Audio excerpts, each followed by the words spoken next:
great question.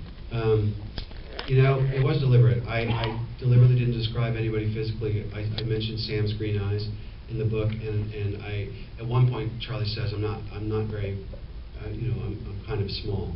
Other than that, no one's described physically because I wanted the reader to supply all of the detail. However you see Mary Elizabeth, that's what she looks like. However you see, and I knew because of the strong, you know, for say a big fan of the book like yourself, you have strong images about what it all means. And all I could do was kind of go with my own gut about what I thought everyone looked like. And if they didn't exactly look like that, when I cast them through wardrobe and hair and certain things to just get it closer, you know, because you're always taking a risk, you know. Charlie in my mind was blonde because I was blonde growing up, you know. And then Logan gives that audition, and you're like, that's Charlie, it's Charlie forever, you know. But yeah. And thank you for the goddamn those. I see somebody right there. Yeah, I was just wondering, like, obviously, like, going from books to movies, there's always so many little things in a book that sometimes don't make it to the screen. Was there anything that you wish could have made it from the book to the screen that didn't? No. Yes and no. Okay, I can answer it this way. You know, if you gave me another year in reshoots or whatever, you know, that's the movie. I wouldn't change it. That's it. I wouldn't change a frame of it. That's me now with the experience that I've had. I will say there are a lot of sequences in the book that I did write in earlier drafts of the script, and then I cut them out because the process of the movie was finding the central story and really trying to find what that is.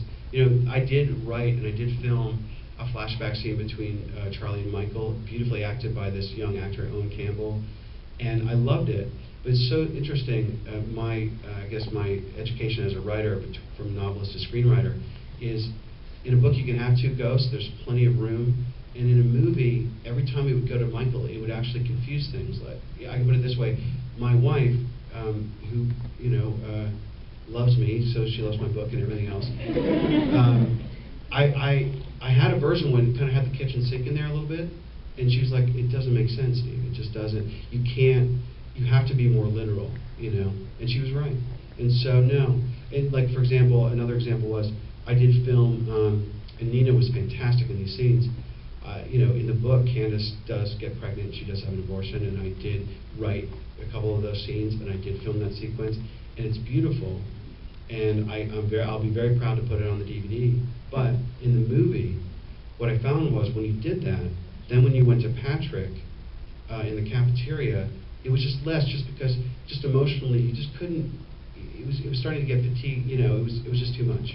You know, I didn't know that going in. I know that now, and so no, it wasn't. Ultimately, it wasn't hard to let go of anything because I felt like I have the book. The fans have the book, and this is something, it's a different artistic expression, but with the same heart. So, there's a couple of people over here. Oh, yeah, go for it. Hi, I had a question about the timing of the movie. I read the book 10 years ago and reread it several times since, and there's a part of me that always really wanted to be, I guess, part of making the movie at one point, if there ever was one, because it meant so much to me. And I remember when I saw that this film was finally coming out, I guess I was kind of curious what your process was for finally deciding to take it there. Was it things finally falling into place? Was it something where, I know you said it was about a year that you wrote the screenplay, and whether or not there was something that really drove you to say, this is the time to make personal to a movie? Yeah, the timing was very personal to me. It was, I finished Jericho, and it was a tough experience to go through, and I felt like, I don't know, I met my wife, and my life got better, and I got far less crazy, and more grounded meant that I could kind of walk out on that limb a little bit. And once I had a life, my work didn't need to be my life, and then it could just be my work, and then I had freedom. And then I wrote it, and I could write it, you know. But I think that's a long-winded way of saying I needed distance because it was so personal to me, the book. But I had to do a real adaptation. I couldn't just film the book. It wouldn't be right, and it wouldn't be as good as it could be. So I knew that, and it really helped me. That's the main thing. And I also think, in a weird way, that fate was looking out for me a little bit, because if I'd waited 3 years more, these kids are all too old, and if I went 3 years earlier, these kids are all too young. And that group, that summer, was so special. I just think it was always kind of meant to be. And I say that not being that person at all. I mean, they're usually not like that. But I kind of think in this case we were blessed a little bit. Do I have a person in mind who the friend is? Here, I have to answer it this way. Okay, we've all had this experience. Here it is, where you hear a song, okay, and the singer isn't quite articulate, so you don't really quite know what the lyrics are, whether it's like Kurt Cobain and Nevermind, or it's Springsteen, whatever, and you make up the lyrics, and they mean the world to you, and then you Google it or whatever, you see it on it, and then you read the lyrics, and they're always worse than your lyrics. That's who Dear Friend is. Whoever you think Dear Friend is so much better than my answer. I will never answer that question. And I'm sorry, and I don't want to be disappointing, but I'm telling you, it's the lyrics thing. I feel like you've told that story before. Yeah, right in the middle there. Have you ever wanted to work on a sequel, or do you think that's just kind of it's a story that it deserves to be respected as how it is, just being the story? Working on a sequel, or just leave it as is and respect it. It's funny. If I were to do a sequel, it wouldn't be something like called Sophomore Slump or anything like that. It would be years later. Charlie's an expression of different stages of life, not just stages of youth. But I don't know. I fell in love with this group so much and I thought that Emma and Logan were so terrific together that I became interested in the love story between those two, whether they ended up together or didn't end up together. But I don't know. I don't know if I could ever do it, because kind of like the movie, if there was ever going to be a sequel, I would sit down and not tell anybody, and I would write 2 drafts, and then I would show it to the people closest to me and say, if it's even this much worse, I can't do it, because this one meant so much to me, and I don't want to turn it into a lunchbox. You know what I mean? So I don't know. I'll just put it this way: if there ever is a sequel, it means it's actually good. Can I ask, just as a writer of these wonderful characters, even regardless of whether you're considering writing a follow-up story or not, do you still think about where they went after this? Do you still consider their futures? Yeah, I think about where they went. In a lot of cases, the people that inspired, I know where they went a little bit, and so yeah. Charlie's doing great. He's married, and his daughter was born 16 days ago. That's me. So he's doing great. He's in Chicago and had a hot dog. I don't know how all you people don't have corn ears. I really don't. Someone in the back there, yeah. Yeah, you're waving. Yeah. First of all, the movie was awesome. Thank you. I kept crying. It was embarrassing. But We're embarrassed for you.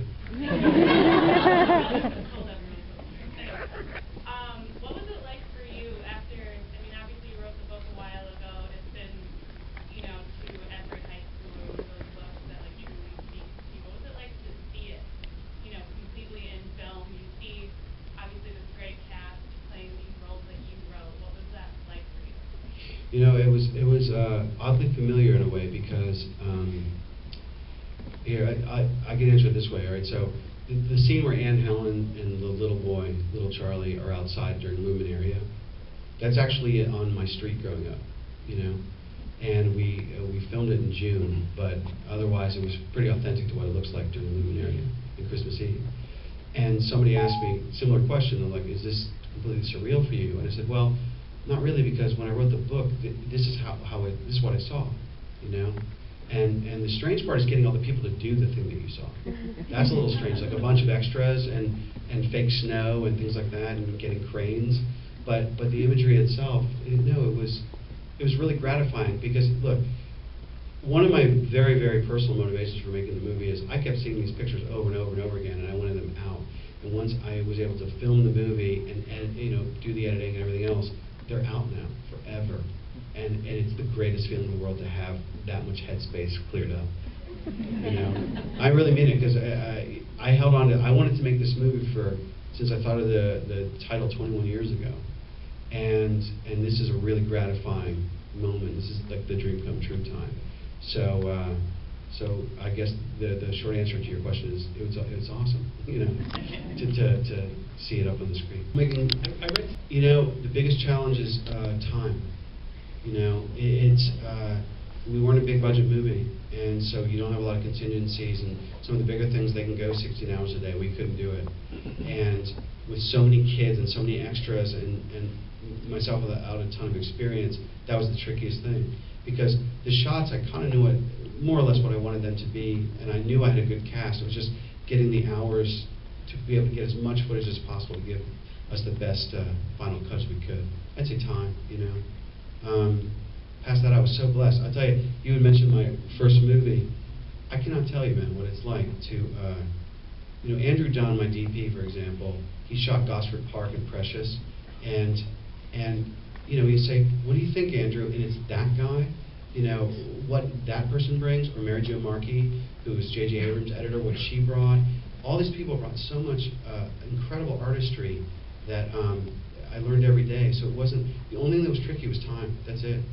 You know, because I had such an all-star team. It was unbelievable. Hold on, I'm going to try to mix it up here. Nobody over there. Okay, yeah, right here, in third row. Yeah. First off, great movie, that to say, offhand.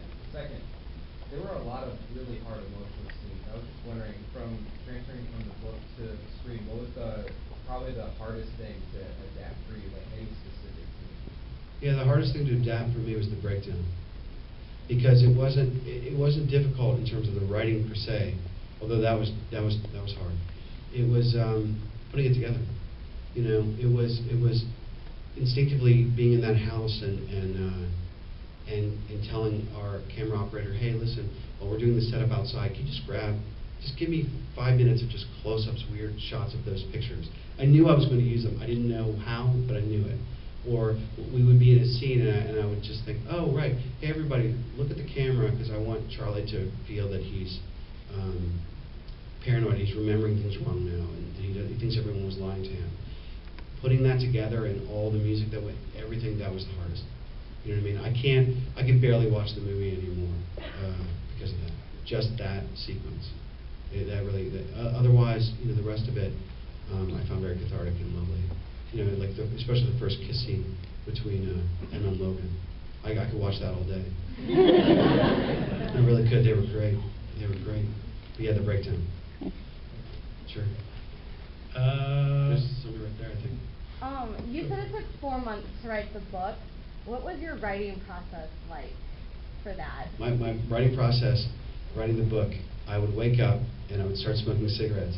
And 16 hours later, I would stop, and I would sleep, and I'd wake up and do it again. And I'm not being flippant. Like when I was a lunatic in my mid-20s, and it poured out, and I was a little crazy doing it, and that was the process.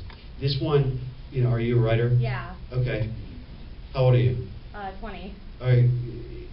This is going to happen to you. Do you write prose? I do essays, like personal essays. Great.